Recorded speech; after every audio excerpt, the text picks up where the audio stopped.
नमस्कार दोस्तों, हमारे चैनल में आपका स्वागत है। मैं हाजिर हूँ फिर एक नई कहानी के साथ। कहानी का नाम है पागल हाथी।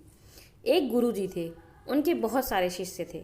उन्होंने एक दिन अपने सभी शिष्यों को बुलाया और उन्हें समझाया कि सभी जीवों में ईश्वर का वास होता है, इसलिए हमें सबको नमस्कार करना चाहिए। कुछ दिन बाद गुरुजी ने एक विशाल हवन का आयोजन किया और कुछ शिष्यों को लकड़ी लेने के लिए पास के जंगल में भेजा। शिष्य लकड़ियां चुन रहे थे कि तभी वहां एक पागल हाथी आ धमका। सभी शिष्य शोर मचाकर भागने लगे। भागो हाथी आया, भागो हाथी आया। कुछ ने कहा भागो भागो पागल हाथी आया। लेकिन उन सब के बीच एक शिष्य ऐसा भी था जो इस खतरनाक परिस्थिति में भी शांत खड़ा था।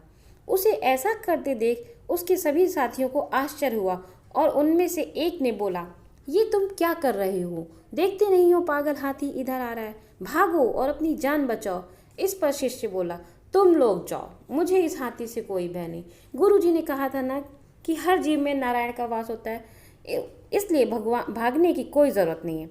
और ऐसा कहकर वो वहीं खड़ा रहा और जैसे ही हाथी पास आया वह उसे नमस्कार करने लगा। लेकिन हाथी कहाँ रुकने वाला था, वह सामने आने वाली हर एक चीज़ को तबाह करते जा रहा था। और जैसे ही शिष्य उसके सामने आया, हाथी ने उसे एक तरफ उठाकर फेंक दिया और आगे बढ़ गया। शिष्य को बहुत चोट आई और वह घायल होकर वहीं बेहोश हो गया। जब उसकी आंखें खुली तो वो आश्रम में था। गुरुजी ने बोले, हाथी को आते देखकर भी बेटा तुम वहाँ से क्यों नहीं हटे, जबकि तुम्हें पता था कि वह तुम्हें चोट पहुँचा सकता है। तब शिष्य ने बोला, गुरुजी आपने ही तो ये बात कही थी कि सभी जीवों में ईश्वर का वास होता है, इस वजह से मैं नहीं भागा, मैंने नमस्कार करना उचित समझा। तब उसे गुरुजी ने बड़े प्रेम पूर्वक समझाया, बेटा तुम मेरी आज्ञा मानते हो, ये बहुत अच्छी बात है, मगर मैंने ये भी तो सिखाया है कि विकट परिस्थितियों में अपना विवेक नहीं खोना चाहिए। पुत्र, हाथी नारायण आ रहे थे, ये तो तुमने देखा। हाथी को तुमने नारायण समझा, मगर बाकी शिष्यों ने जब तुम्हें रोका तो तुम्हें उनमें नारायण क्यों नज़र नहीं आए? उन्होंने भी तो तुम्हें मना किया था ना, उनकी बात का तुमने विश्वास क्यों नहीं किया? उनकी बात मान लेते तो तुम्हें इतनी तकलीफ़ का सामना आज नहीं करना पड़ता, तुम्हारी ऐसी हालत नहीं होती। हमें हमेशा देश, काल और परिस्थिति को ध्यान में रखकर निर्णय लेना चाहिए। मित्रों, कई बार ऐसा होता है कि किसी भी ज्ञानवर्धक बात का असल भाव समझने की बजाय हम उस बात में कहे गए शब्दों को पकड़कर बैठ जाते हैं।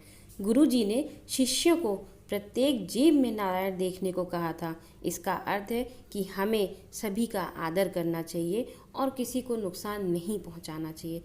लेकिन वह शिष्य बस उनके शब्दों को पकड़कर बैठ गया और बात उसकी जान पर बनाई। अतः इस कहानी से हमें ये शिक्षा मिलती है कि हमें दूसरों का बात अनुसरण तो करना चाहिए, मगर संकट वाली परिस्थिति में और किसी विशेष परिस्थिति में अपने विवेक और ज्ञान का भी प्रयोग करने से नहीं चूकना चाहिए। हमें अपनी परिस्थिति के अनुसार ही निर्णय लेना चाहिए। धन्यवाद।